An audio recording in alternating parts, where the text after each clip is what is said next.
Welcome to today's deep dive on Built Not Hustled, and we're going to be answering a very simple question today. We're going to answer the question of why it is that it's very hard for you to sell your product. You know your product is good, you know that it is better than what is on the market, but the moment you put yourself out there, you can barely get a customer. And there is someone with a much more inferior product to yours, and they are selling off the roof. They are selling like hotcake. And the big tragedy about this is that most people who actually start side hustles, who have side hustles, usually they get advice from someone. It could be in the corporate job, it could be someone that is in the field, or someone or you get a random YouTube, you get a random video or podcast, and they tell you that this particular business sells like hotcake. Every single person who goes in it is making money. So you get your money, you invest in it, and you decide to go full blast into this business. And then you're hit by a reality. No one actually comes to buy. No one seems to care. You post on social media, you post on WhatsApp, you post every single day. And the big tragedy about this, and especially in Africa, is that the first reality you get is that, first of all, your friends and close family are the ones who just don't seem to be buying from you. And this realization makes us become even more desperate. We start posting things like, please buy from me, writing, support my business. And the more we look desperate, the more no one comes to buy. So today we just want to go deeper in seeing how you can restructure your business, how you can restructure your message, the core message that you want people to listen to, that entices them to actually go ahead and buy your product. Now, for me as an entrepreneur, one of the biggest tragedies I got initially is I thought I had this lie that was running through my mind that if I built a good product as a software developer, people would come rushing to buy from me. If I built a very good product, my family would be my first customer.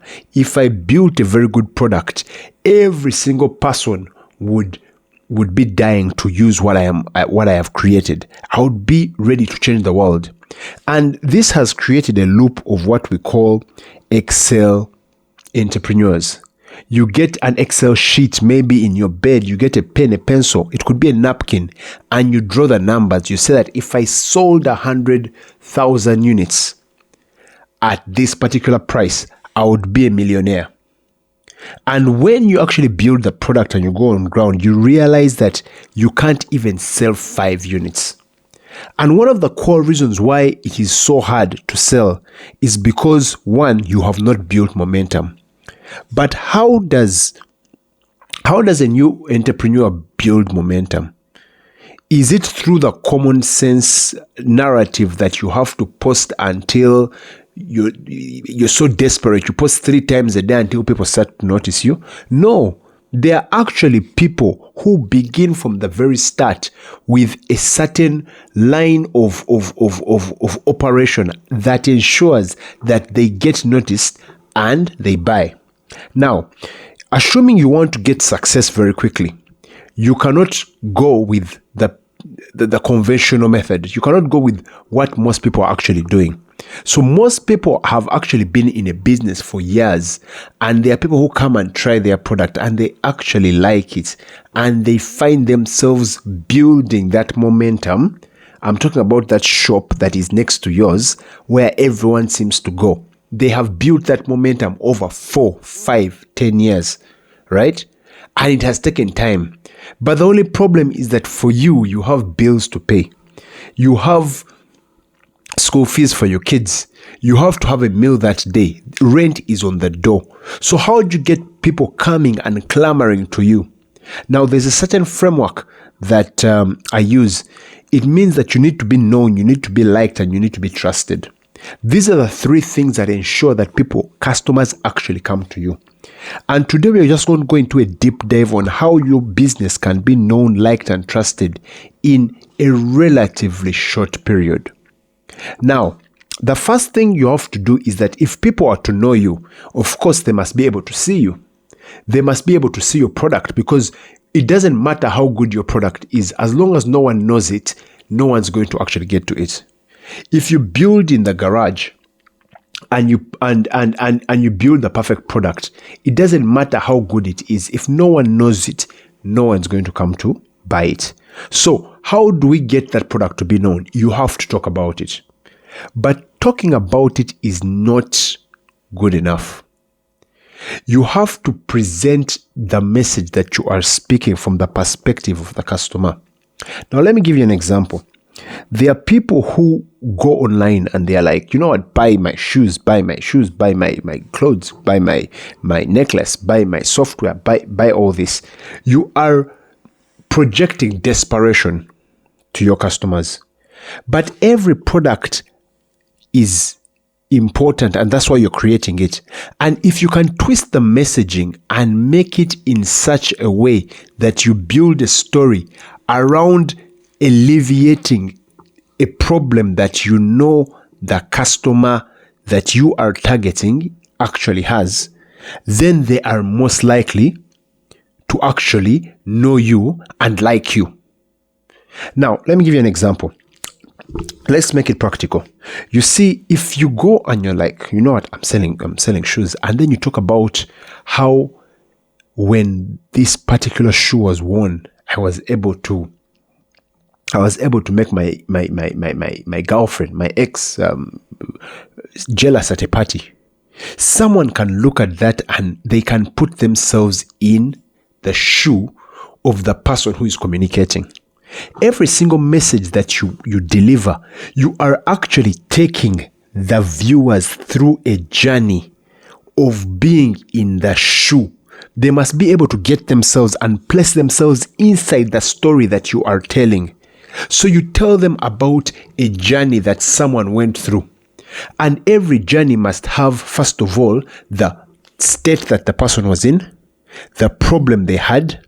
Then you come in as the guide in this particular story with a solution, and then you show how the person embraced the solution and how they achieved their goal, right?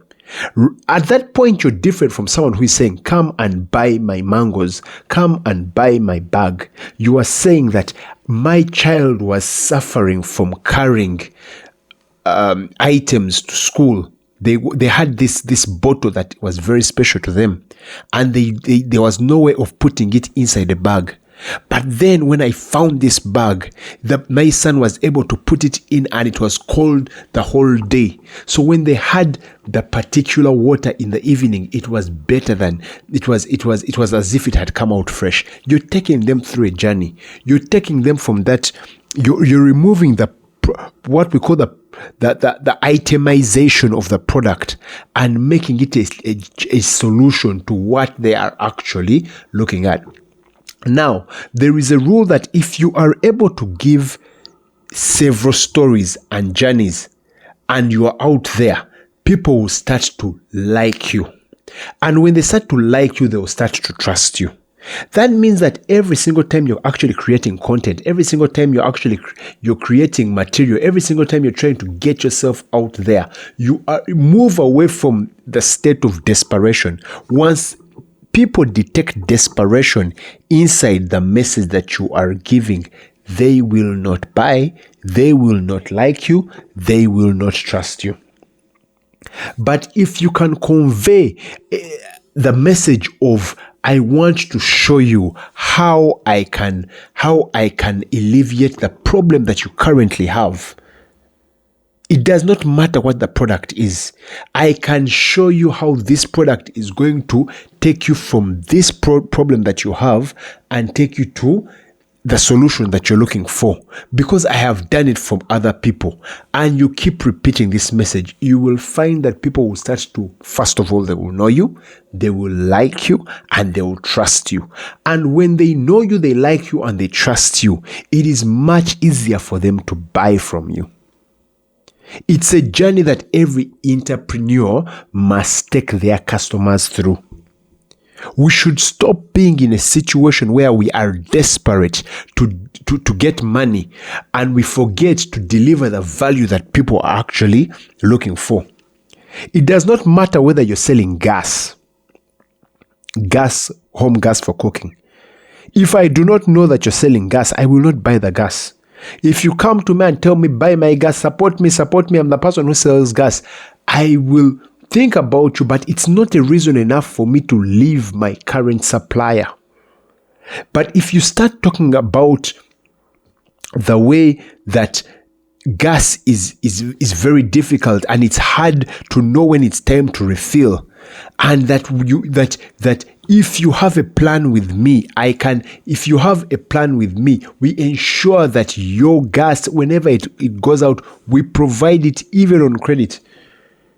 You try to empathize with the customers in any situation that they're in, to choose you and to relate you as the person who is, how could I say this?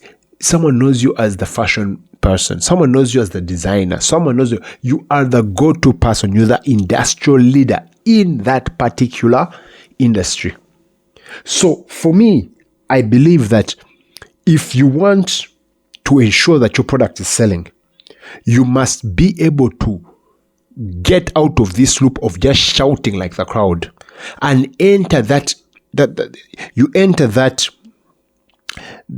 lane of people who craft messages that are designed for the users, the entrepreneurs, for the consumers to hear their solution. And you will find people coming to buy because you have communicated this. So any person right now, you're listening to this podcast and your product isn't selling, understand that you have gotten your product and you have commoditized it. You have made it a commodity. You are now competing on price and being and sympathy. So once you get someone supporting you, it's all about, hey, support me, yeah. But I've always told people this: if you feel like as if you're buying my product because you just want to support me, do not buy from me. I want you to come to me, and this is not being arrogant. I want you to come to me because you know that I'm providing value to you. And that value is going to alleviate a problem that is real to you. Why is this important? Because if I can alleviate a problem that is real to you, then I can replicate that for very many other people. Because your sympathy will not ensure that I pay my bills in future. It will just keep me in that bubble. So I hope this has helped you to see how you can actually get your products and make them a little bit more sellable. You can go from the loop of expecting and being lucky and actually getting your product out there and doing more than your competition and people. I am Bernard and I help small businesses grow in Africa, and I will be seeing you on the next episode.